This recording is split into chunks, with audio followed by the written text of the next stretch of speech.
એટલે તમારા મકાનની નોંધણીની જે પ્રક્રિયા છે એ આવતીકાલથી શરૂ થવાની છે। 1 એપ્રિલ 2026થી એટલે કે આવતીકાલથી વસ્તી ગણતરીનો પ્રથમ તબક્કો શરૂ થવાનો છે અને આ જે પ્રથમ તબક્કો શરૂ થવાનો છે એમાં હાઉસ ઓફ લિસ્ટિંગ એટલે તમારા મકાનની નોંધણીની જે પ્રક્રિયા છે એ આવતીકાલથી શરૂ થવાની છે અને બીજો તબક્કો છે એ ફેબ્રુઆરી 2027થી જાતિ આધારિત વસ્તી ગણતરી શરૂ થવાની છે।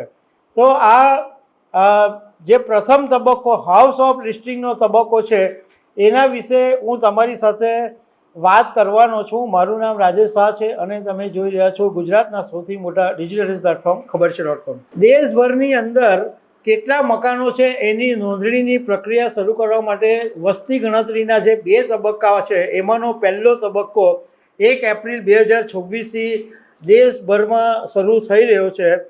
જો કે ગુજરાતની અંદર આ તબક્કો છે એ 20 એપ્રિલથી શરૂ થશે, પરંતુ એ પહેલાં 5 એપ્રિલથી 19 એપ્રિલ સુધી સેલ્ફ એન્યુમરેશન એટલે સ્વગણતરી કરવાની છે। એનો સમયગાળો 5 એપ્રિલથી 19 એપ્રિલ છે અને હાઉસ લિસ્ટિંગની જે પ્રક્રિયા છે એ 20 એપ્રિલથી 19 મે સુધી ચાલવાની છે, એટલે લગભગ 1 મહિનો સુધી ચાલશે। સ્વગણતરી શું છે એ હું તમને સમજાવું છું, પરંતુ જ્યારે આ હાઉસ લિસ્ટિંગ માટે સરકારમાંથી કોઈ કર્મચારી તમારા ઘરે આવશે તો 33 સવાલોના તમારે જવાબ આપવા પડશે। એમાં મકાન નંબર, શહેર અથવા સ્થાનિક સત્તામંડળ અથવા વસ્તી ગણતરી મુજબનું, ઘર નંબર, મકાનના ફ્લોરની મુખ્ય સામગ્રી, એમાં ટાઇલ, સિમેન્ટ, રેતી કઈ મુખ્ય સામગ્રી વપરાય છે એ। ચોથો સવાલ મકાનની દિવાલમાં વપરાયેલી સામગ્રી। 5મો સવાલ મકાનની છતમાં વપરાયેલી મુખ્ય સામગ્રી। 6થો સવાલ એ પૂછશે કે મકાનનો ઉપયોગ એટલે રેસિડેન્શિયલ છે કે કોમર્શિયલ છે। 8મો પરિવાર ક્રમાંક। 9મો પરિવારના સભ્યોની સંખ્યા। 10મો પરિવારના વડાનું નામ એટલે પરિવારમાં જે મોભી છે એ કોણ છે। પરિવારના વડા સ્ત્રી કે પુરુષ એનું અથવા કોઈ અન્ય છે એનું નામ। અનુસૂચિત જાતિ, અનુસૂચિત જનજાતિ અથવા અન્ય જાતિ એ વિશેનો સવાલ પૂછશે। મકાનની માલિકીની સ્થિતિ એટલે ભાડેથી આપેલું છે કે પોતાની માલિક જે છે એ રહી છે। મકાનમાં રૂમોની સંખ્યા કેટલી એ સવાલ પૂછશે। જે પરિવારમાં યુગલની સંખ્યા કેટલી, કેટલા કપલ રહી છે એની વાત। પીવાના પાણીનો સ્ત્રોત શું છે, પીવાના પાણીના સ્ત્રોતની ઉપલબ્ધિ શું છે, લાઇટનો મુખ્ય સ્ત્રોત શું છે, શૌચાલયની ઉપલબ્ધિ કેટલી છે, શૌચાલયનો પ્રકાર કયો છે એટલે ઇંગ્લિશ છે, દેશી છે, આવા બધા સવાલ તમને પૂછશે। ગંદા પાણીનો નિકાલની શું વ્યવસ્થા છે, બાથરૂમની ઉપલબ્ધતા છે કે નહીં, રસોડાની અંદર રસોડું એલપીજી પીએનજી કનેક્શન છે કે નહીં, રસોઈ બનાવવા માટેનું મુખ્ય બળતણ કયું વાપરવામાં આવે છે, રેડિયો ટ્રાન્ઝિસ્ટર છે કે નહીં, ઇન્ટરનેટ સુવિધા છે કે કેમ એવા સવાલ પૂછશે। ટેલિવિઝન છે એની સવાલ પૂછશે। લેપટોપ, કોમ્પ્યુટર એ સવાલ પૂછશે। ટેલિફોનમાં સાદો ફોન છે, સ્માર્ટફોન છે એ વાત પૂછવામાં આવશે। એ પછી સાયકલ, સ્કૂટર, મોટરસાયકલ, મોપેડ કેટલા છે એ પૂછવામાં આવશે। આ ઉપરાંત કાર, જીપ, વેન કેટલું છે એ પૂછવામાં આવશે। મુખ્ય અનાજ કયું વાપરવામાં આવે છે એ બી પૂછવામાં આવશે અને છેલ્લે તમારો મોબાઈલ નંબર માંગવામાં આવશે। હવે આની અંદર સરકારે એક વ્યવસ્થા રાખી છે કે તમારે પહેલાં જ્યારે જે સરકારી કર્મચારી ઘરે આવે એ પહેલાં તમારે સેલ્ફ એન્યુમરેશન એટલે સ્વગણતરી કરવાની છે।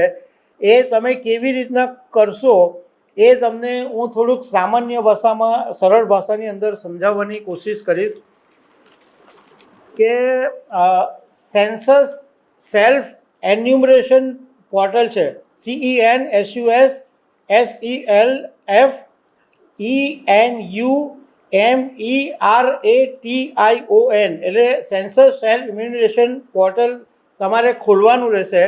એમાં મોબાઈલ નંબર અને પછી OTPથી તમારું રજિસ્ટ્રેશન થશે. પછી તમારે લોગિન કરવાનું આવશે. એમાં હાઉસ લિસ્ટિંગ નું એક ઓપ્શન આવશે, એ તમે પસંદ તમારે કરવાનું છે.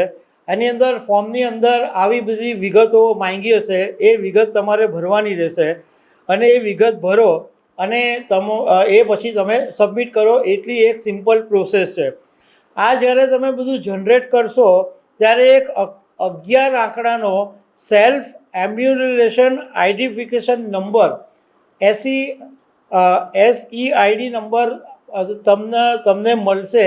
એ તમારે રાખી મૂકવાનો છે, લખી મૂકવાનો છે અથવા સ્ક્રીનશોટ પાડી લેવાનો છે. એ જ્યારે સરકારનો કોઈ માણસ જ્યારે ગણતરી કરવા આવશે ત્યારે એ કર્મચારી તમારી પાસે માંગશે ત્યારે તમારે એ આપવાનો છે. હવે આની અંદર એક વાત જાણકારો પાસેથી એવી જાણવા મળી છે કે આ 3 સવાલો તમને જે ગણતરી કરનાર સરકારી કર્મચારી આવશે એ તમને નહીં પૂછી શકશે. એટલે તમે એના જવાબ આપવા માટે બંધાયેલા નથી. તમારી આવક વિશે પૂછે કે તમારી આવકનો સ્ત્રોત શું છે, કેટલો પગાર અથવા તમારી બેંક બેલેન્સ છે, તો એ જવાબ તમારે આપવાનો નથી. એટલે એક સરકારી કર્મચારીને એ સવાલ પૂછવાનો અધિકાર નથી. તમારા દસ્તાવેજ એટલે આધાર કાર્ડ, પાન કાર્ડ કે અથવા કોઈ પણ ID કાર્ડ માંગવાનો પણ અધિકાર એની પાસે નથી. બેંક ખાતા નંબર, OTP એવા ખાનગી જે દસ્તાવેજો છે એ પણ તમારી પાસે માંગી શકે નહીં. એટલે મેં તમને કીધું તેમ ફરીથી ખાલી તમને યાદ અપાવી દઉં કે આવતીકાલથી આખા દેશની અંદર હાઉસ ઓફ લિસ્ટિંગ શરૂ થાય છે અને પહેલાં સેલ્ફ એમ્યુનેશન કરવાનું છે. અને ગુજરાતની અંદર 5 એપ્રિલથી 19 એપ્રિલ સુધી તમારે સ્વગણતરી કરવાની છે.